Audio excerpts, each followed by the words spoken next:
Hello mga kabokal, March 8, isang maulan na araw po sa ating lahat.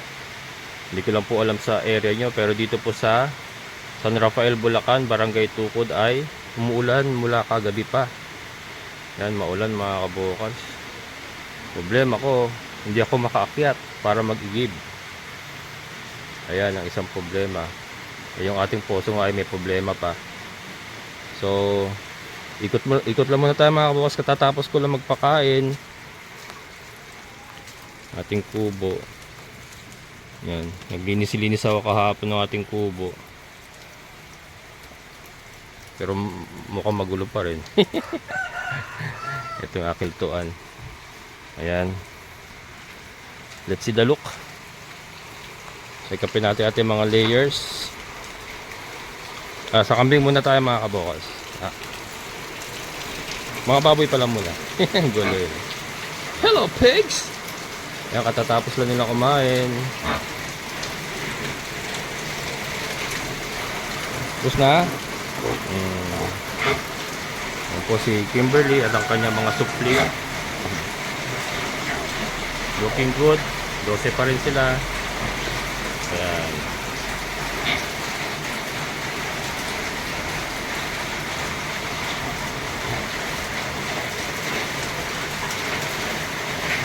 Ano ba siya? Boss? Boss ang ba siya ko?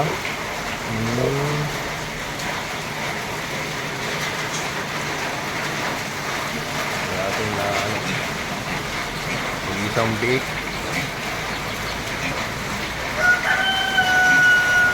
Ito na mga kabukas. Ito natulog.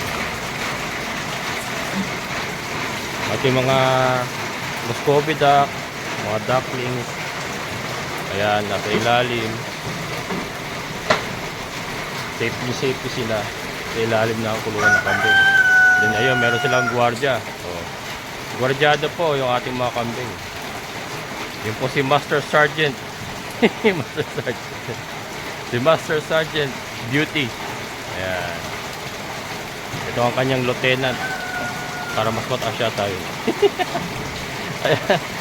Yan po ang kanyang lieutenant. Lalo yung kanilang kapitan na kulong. Nakakulong yung kapitan.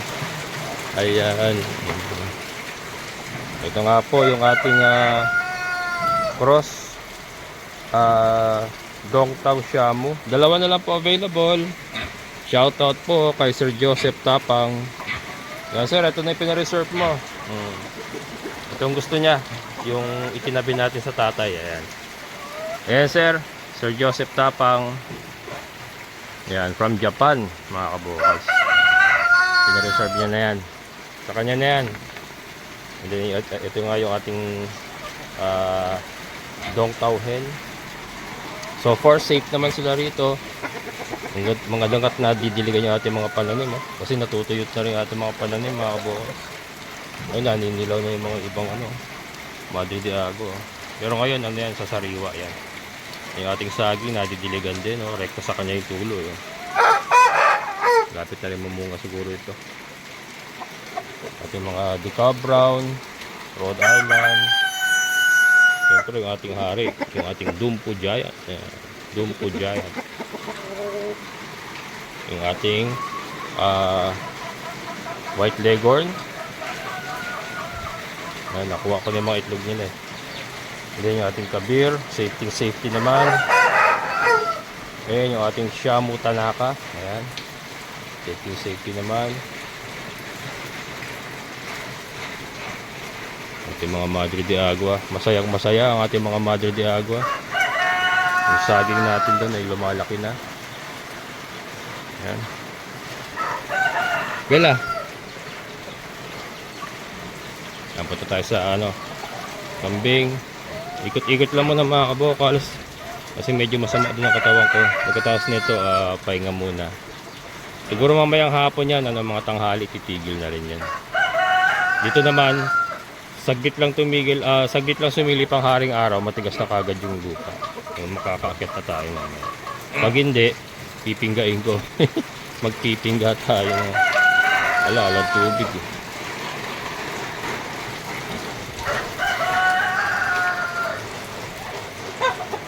Good morning, sir. Good morning, ma'am. Permission to enter. May I enter, ma'am? Beauty. Oh, ano na? Nandiyan lang. Diyan ka muna.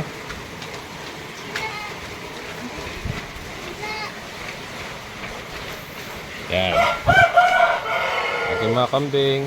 Naubos na nila kanilang simoto, darak sa mais. Ayan. Ito, binabanatan pa nila. Darak sa mais lang muna sila at hindi ko sila may lalabas, maulan. O, darak sa mais, molasses at asin. Saka lang siya ni Bambi, mga kabukot. Bolang kristal.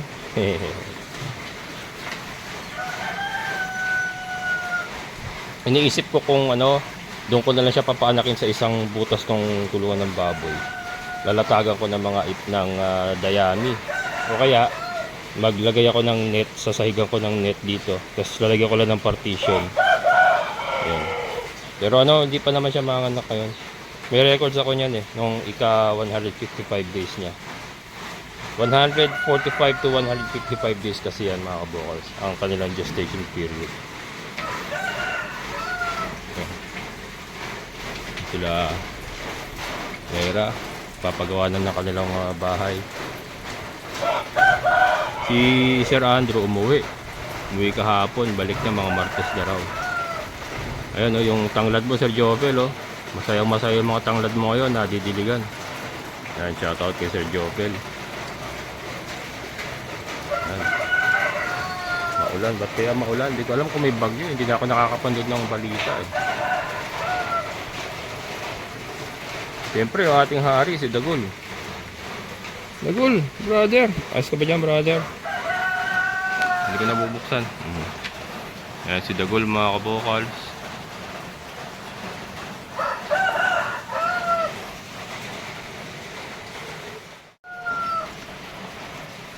Ayan.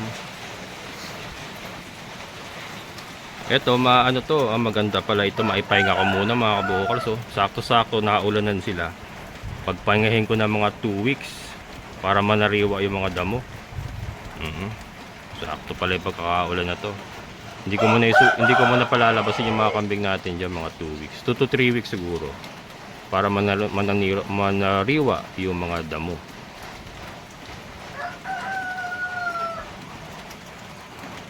Ang ganda sana kung meron akong tubig sabi ko na mag-iigib dapat ako kagabi.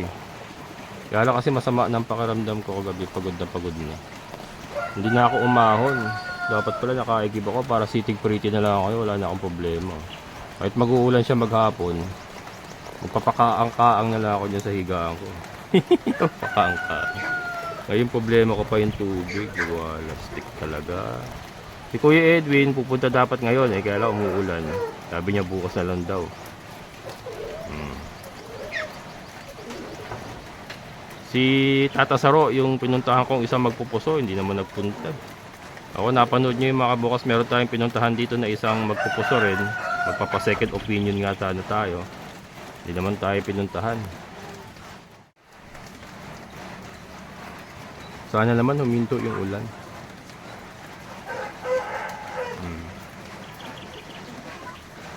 Yung mga pato.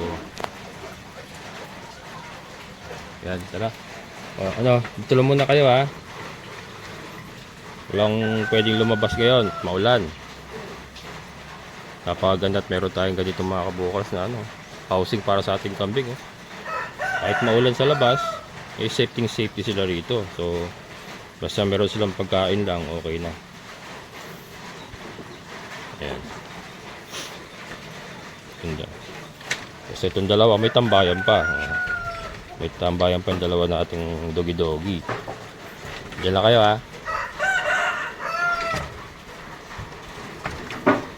Ayan. Aray ko, naipit pa ako. Ayan mga kabokals, pasyal ko muna kayo sa ating mga decal brown. So again, short vlog lang.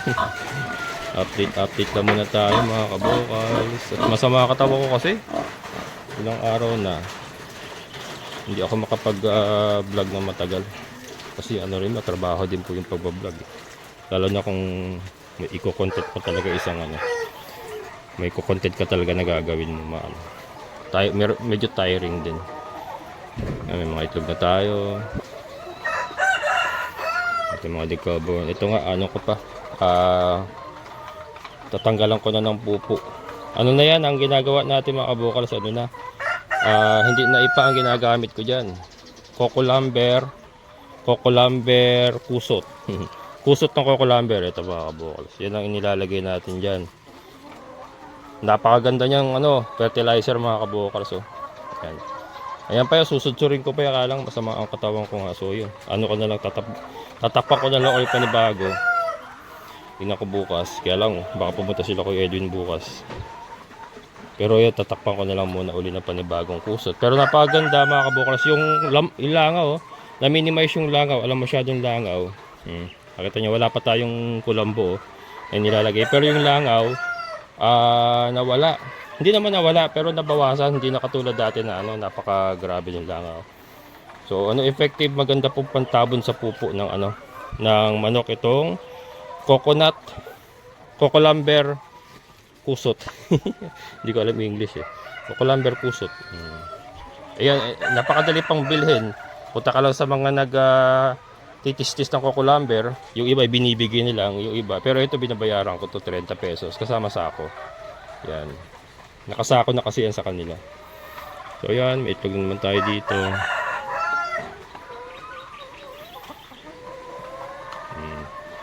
Ito yung pati mga decal brown.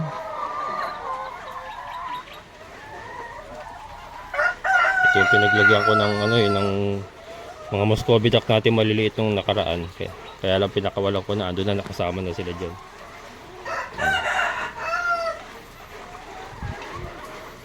Yan mga kabukals. So yun, ayun. Ayun yung maliliit. Lumulusot kasi sa ilalim, nakalulusot sila. Dito nanginginain. Yan mula sila dyan. Yan. Yan po yung mga basbata na ducklings natin. Ayan. Doon lulusot yun. Lulusot sila doon. Ayan. Palusot-lusot lang yung mga itlog natin. Ito yung harvest ko kahapon. 2, 4, 6, 8, 10 2, 4, 6, 8 20. Ilan yun? 2, 4, 6, 8, 10 2, hindi, 15, 16, 17, 18, 19 plus 30. Basta 19 plus 30. Ayan ang aking harvest kahapon. Ngayon hindi pa ako nakapag-harvest. Aga pa Just maybe pa lang. At nag-umpisa pala maglaglag ang kanilang mga itlog. Ayan. Kulang talaga sa kulang ako sa elevation. Kaya ko pa. Medyo i-slot ko pa ng para lumaglag. Pero pag yan naman nasipa nila, lumalaglag naman. Kaya lang yung katulad nito. Pag hindi nila nagagalaw, nag-steady lang siya dyan. Pero so far wala naman po nababasag. Okay naman. Wala naman sila tinutuka. Yan.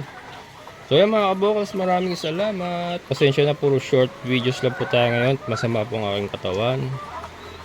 Ayan, maraming salamat. Amazing na buhay. May isang papasok, panginginain.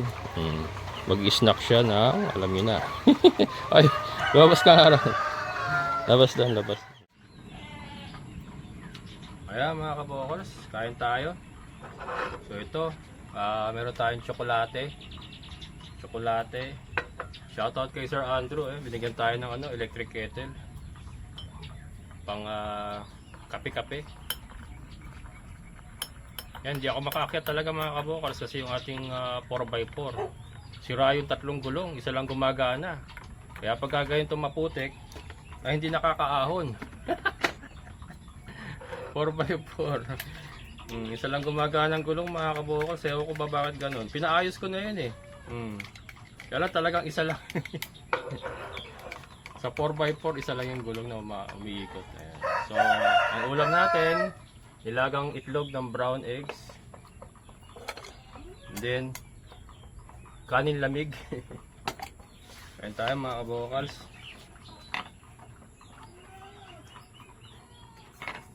Maulan. Pero medyo tumigil na ngayon.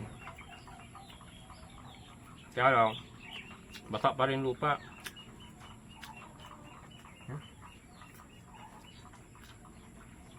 Kaldero na ako.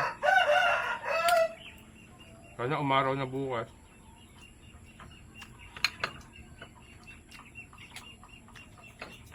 Tapos na ito magigib ako. Kahit dalawang ano lang. Dalawang container lang muna. Ano ko na lang. Kakargahin ko na lang.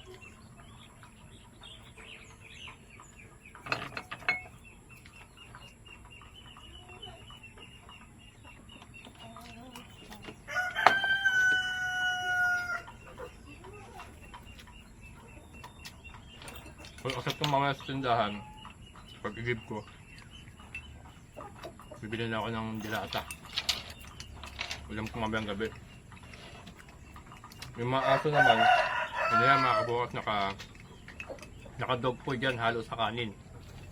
Dog food konti, tapos nahaluan ko ng, binababad ko sa tubig, tapos nahaluan natin kanin, para hindi masyadong magastos. Wala ate mga kabukas. Itong masarap inamin pag ganitong maulan. Masarap sana kung may katabi ka. At sabay mapapakanta ka na lang ng happy birthday to you. Happy birthday to you. Happy birthday to you. You belong to the zoo. Ayan mga kabukals. Wala, solo flight tayo dito. Hindi rin ako makauwi kasi hindi nga makaahon yung ating 4x4, sira yung 3 gulong. Kaya mag-itlog lang muna ako. Ayan.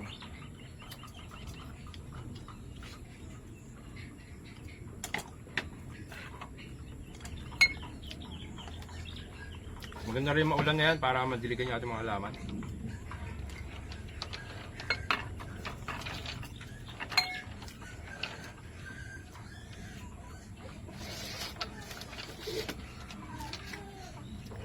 Kita niya ba? Iba talaga yung pagkapula ng itlog ng brown eggs. Matingkad ang pagkapula.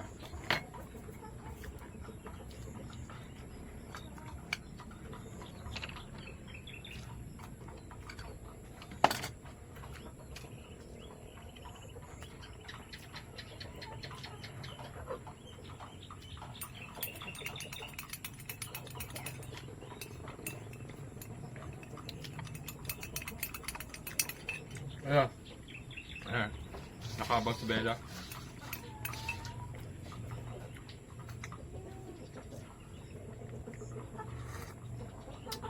Sarap.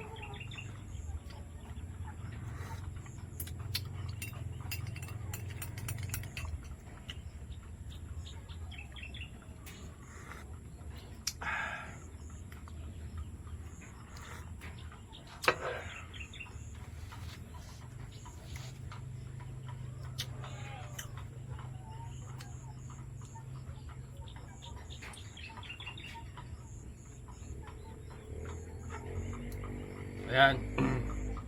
Bago tayo magtapos, shoutout po muna kay Sir Francis Ronquillo and Ronquillo family. May piyok pa. Shoutout Ronquillo family from London. Ayan, shoutout po Sir Francis. Maraming salamat sa inyong panonood. And sa mga nagpapa-shoutout, pasensya na po kung hindi ko po kayo na shoutout. Shoutout na lang po muna sa inyo lahat. Sa lahat po ng mga solid kabokals at mga silent viewers, maraming salamat. And syempre sa ating kaibigan po, Sir Boyet. Sir, maraming salamat. So hanggang dito na lang. Muli ito yung kabokals farmer na nagsasabing sabay-sabay tayong mangarap, magsikap at isa natin kumilos at siguradong ulad ang ating amazing na buhay. Bye-bye!